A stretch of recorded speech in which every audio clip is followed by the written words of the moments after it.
What if I told you that during the Cold War, the US government secretly tested mind control techniques on its own citizens? No consent, no warnings, no accountability. In the 1950s and 60s, at the height of fear over Soviet brainwashing, the Central Intelligence Agency launched one of the most disturbing programs in American history. Its codename was MKUltra, and what they did in the name of national security would shock the nation decades later. To understand MKUltra, you have to understand the paranoia of the Cold War. After the Korean War, American POWs appeared on television making pro-communist statements. US officials feared the Soviets, and Chinese had discovered advanced brainwashing techniques.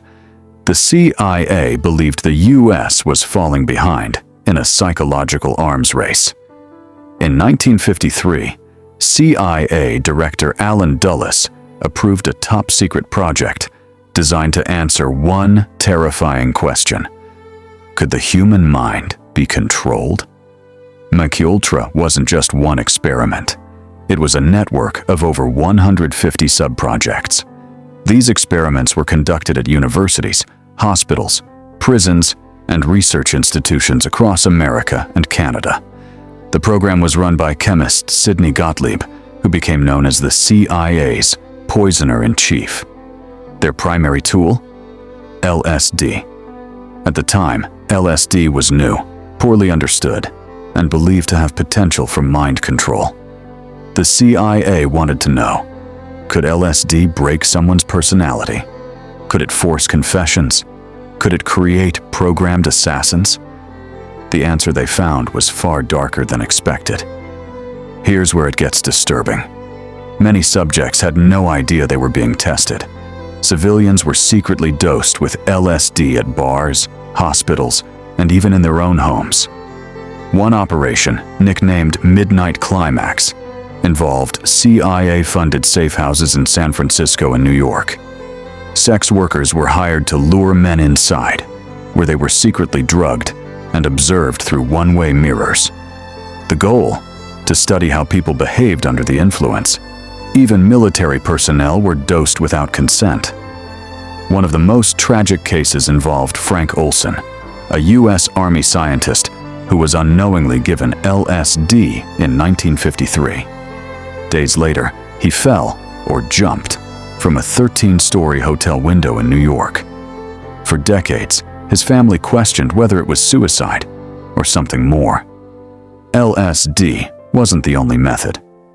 MKUltra experiments included sensory deprivation, electroshock therapy at extreme levels, hypnosis, sleep deprivation, psychological abuse.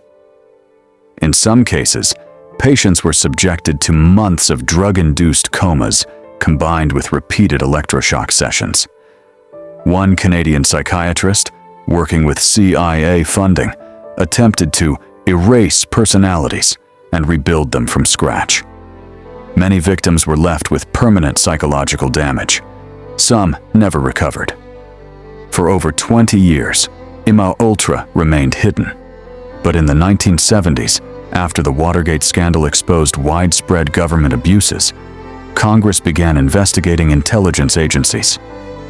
The United States Senate formed the Church Committee, led by Senator Frank Church, to investigate CIA misconduct. What they discovered was explosive. But there was a problem. In 1973, CIA Director Richard Helms ordered most MKUltra files destroyed. Thousands of documents were shredded.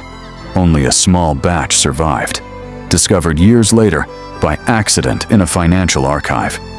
The full truth may never be known. MKUltra shattered public trust. Americans learned that their own government had experimented on them without consent. It fueled conspiracy theories, deepened distrust in intelligence agencies, and raised serious ethical questions about national security. In 1977, the CIA publicly admitted the program existed.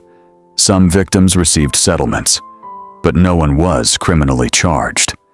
MKUltra wasn't science fiction. It was real. It was funded by taxpayer dollars.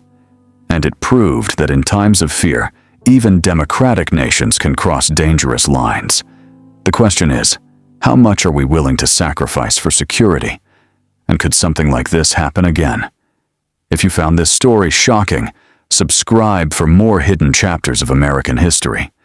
Because sometimes, the darkest secrets are the ones closest to home.